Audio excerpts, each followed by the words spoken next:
Welcome to another episode of Canadian Stacker. A few things have transpired since our last video a couple days ago. Today, by the way, is the 16th of August. It's a beautiful Wednesday, nice and sunny, with a high today of 28 degrees, so somewhere around 85, 90, in that range. It's quite nice. It's a little bit humid. The river dropped down a little bit. It went from 3.5 above to 2, I believe it looks like today. I didn't get told what the water level was, but it looks like about a 2. So, what's going on? Well, our illustrious overlords in China, who think that they're the predominant superpower in the world, well, they had a leak come out, which I bet none of you, or most of you, haven't heard about. I'm just checking to see if I can get up this way. Probably not. I'm probably going to get a soaker.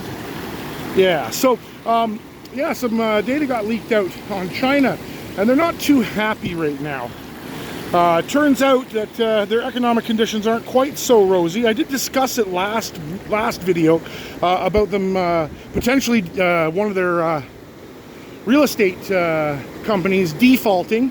It turns out that they missed their payment, but not only that, some economic data came out in regards to how bad the default position is. And now China wants to be the leader of the BRICS, okay? So we're going to trust China because that's what they want us all to believe. BRICS are awesome. After this leak came out, they shut down all economic news out of the country. Poof. No more news for you.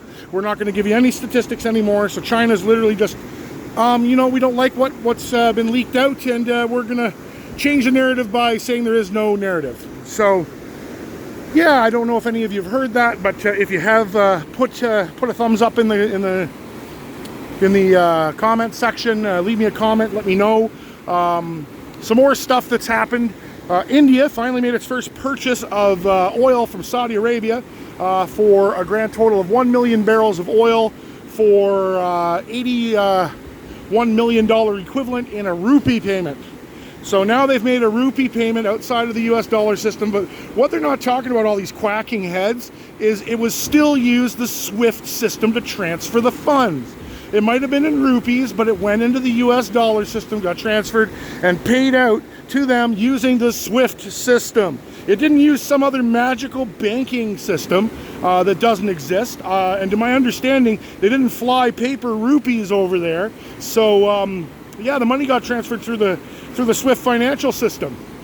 So what does that mean? Well, it might not have been denominated in US dollars, but it still ran the US banking system, which still means it did all the transaction fees it's supposed to. You know, one thing I find very fascinating is how everybody is completely fixated on how the US government only has a 58% currency monopoly, and it's all over. You can never recover from that. But what a lot of people don't understand is over 80% of all transactions in the world still go through SWIFT. Sure, it might not be denominated in US dollars when it goes through, but it goes through nevertheless.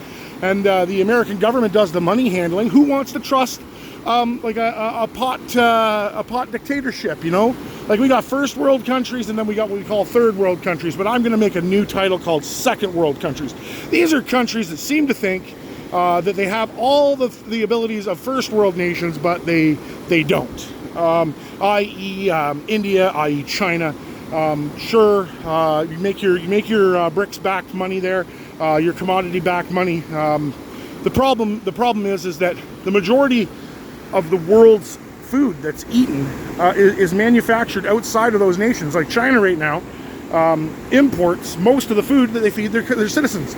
Like, do you guys remember last year? People came on and said, you better buy a year's worth of food because we might invade Taiwan and the world will starve us to death, basically. That's what he said.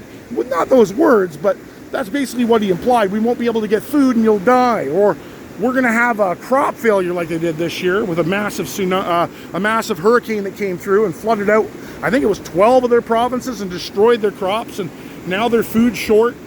We got India closing off their rice sales for, I don't remember what rice it is. If you know what it is, leave it in the comment below. But there's a specific rice that they supply 25% of the world's rice needs with. They're not shipping it. They're keeping it to themselves because they had a drought, and they don't know what they can sell, so they're just going to hold it all back. Now, here in Canada, we had a bit of a hard go. I told you guys the farmers wound up plowing their fields under from that fire that basically blacked out our sky for 2 weeks. We were getting minimal sunlight to the ground except for a certain spectrum. I believe it was mostly red, so the crops when they came up, they didn't do so well. But the farmers here on the island, our boats are coming, so I'm going to have to cut it short.